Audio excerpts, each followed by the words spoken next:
दिल्ली की एक आम सी शाम, सब कुछ नॉर्मल था, और फिर एक धमाके ने भारत की राजधानी को हिला कर रख दिया।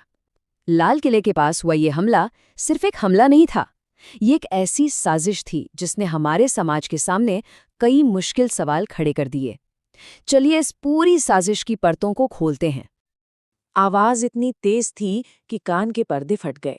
सोचिए, एक पल पहले तक सब कुछ कितना सामान्य रहा होगा, और अगले ही पल सिर्फ धुआं, आग और लोगों की चीखें। ये शब्द उस खौफ की असली तस्वीर हैं। तो सवाल ये है कि आखिर हुआ क्या था उस शाम? कैसे एक रूटीन इवनिंग एक नेशनल ट्रेजेडी बन गई? चलिए एक बार फिर से उस वक्त में चलते हैं और समझते हैं। घड़ी में बज रहे थे शाम के 7। जगह लाल किले के पास का ट्रैफिक सिग्नल। गाड़ियां आ जा रही हैं, तभी एक Hyundai i20 आकर सिग्नल पर रुकती है। ठीक 1 मिनट बाद 7:01 पर एक जोरदार धमाका, और अगले ही पल 7:02 पर मंजर पूरी तरह बदल चुका था।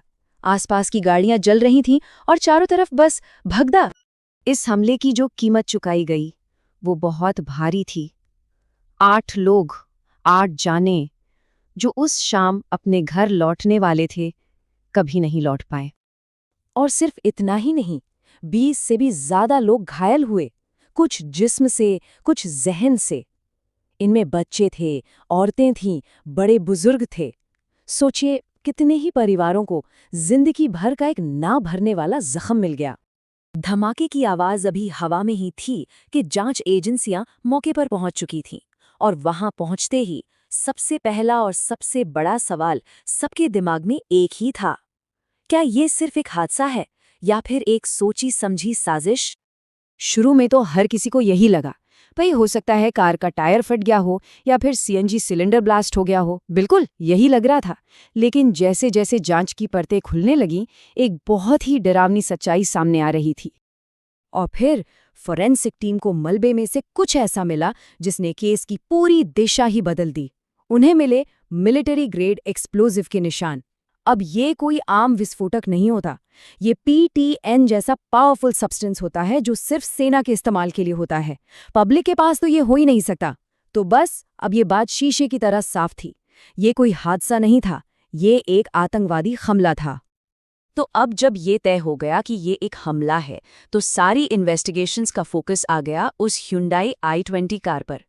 भाई ये कार आई कहाँ से, चला कौन रहा था, और सबसे बड़ा सवाल, इस कार को एक चलते फिरते बम में बदला किसने और कैसे? पुलिस ने कार के नंबर से पता लगाया तो वो निजामुद्दीन के एक मालिक की निकली। लेकिन जब उससे पूछताछ हुई तो पता चला कि वो तो महीनों पहले कार बेच चुका है। और यहीं से जांच एक ऐसी भूल भुलैया में फंसी कि निकलना मुश्किल हो गया। कार एक के बाद एक कई बार बिकी की, और हर नए खरीदार का पता लगाना पहले से ज्यादा मुश्किल था। और तो और, जो आखिरी बार कार बिकी वो एक नकली आईडी पर बिकी थी। मतलब साजिश करने वालों ने अपनी पहचान छिपाने के लिए हर मुमकिन कोशिश की थी। तो अब दिल्ली पुलिस के हाथ लगभग खाली थे। वो जिस भी सुराग के पीछे जाते वो एक बंद गली में जाकर खत्म हो जाता। मामला बहुत संगीन था, इसलिए फैसला लिया गया कि इसे देश की सबसे बड़ी जांच एजेंसी को सौंपा जाए। और यहीं से इस केस का वो पन्ना खुलने वाला था जिसने सबको हैरान कर दिया। तो अब ये केस आ गया था NIA यानी नेशनल इन्वेस्टिगेशन एजेंसी के पास। NIA ने पूरी तरह से नए सिरे से जांच शुरू की, और उनके तरीकों ने बहुत जल्दी ही साजिश की उन परतों को उधेड़ना शुरू कर दिया जिन्हें बहुत चालाकी से बुना गया था। लेकिन सबसे बड़ा सवाल अब भी वहीं का वहीं था। आखिर इन सब के पीछे है कौन? क्या ये कोई जाना पहचाना टेररिस्ट ग्रुप है, या फिर देश के अंदर ही कोई ऐसा दुश्मन पनप रहा है जो पहले से भी ज्यादा खतरनाक है?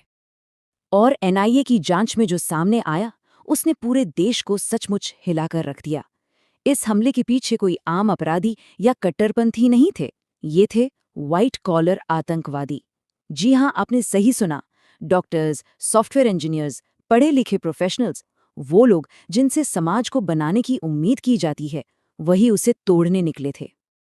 जब उनके घरों की तलाशी ली गई तो वहां से विस्फोटक और इलेक्ट्रॉनिक डिवाइस का जखीरा मिला। ये लोग दिन में एक नॉर्मल प्रोफेशनल की जिंदगी जीते थे और रात में देश के खिलाफ सबसे खतरनाक साजिशें रचते थे। और ये इतने शातिर थे कि बातचीत के लिए एन्क्रिप्टेड ऐप्स का इस्तेमाल करते थे ताकि कोई उन्हें ट्रैक ही न कर पाए।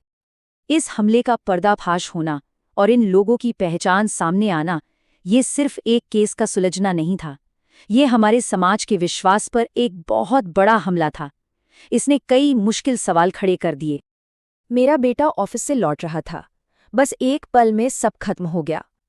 एक माँ की ये बात उस पूरे दर्द को बयां कर देती है जो आतंकवाद पीछे छोड़ जाता है।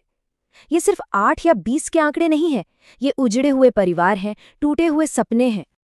देखिए, एक तरफ था इन आतंकवादियों का मकसद देश में डर और अस्थिरता फैलाना, और दूसरी तरफ थी जमीनी हकीकत, हमेशा के लिए बदल चुकी जिंदगियां, तबाह हो चुके परिवार, उनकी नफरत भरी सोच की कीमत मासूम लोगों ने अपनी जान देकर चुकाई। जाहिर है, सरकार ने इसे आतंकवाद का एक कायराना हमला बताया। इस घटना के बाद पूरे देश में, खासकर दिल्ली, मुंबई जैसे बड़े शहरों में सुरक्षा एकदम चौकचौबंद कर दी गई।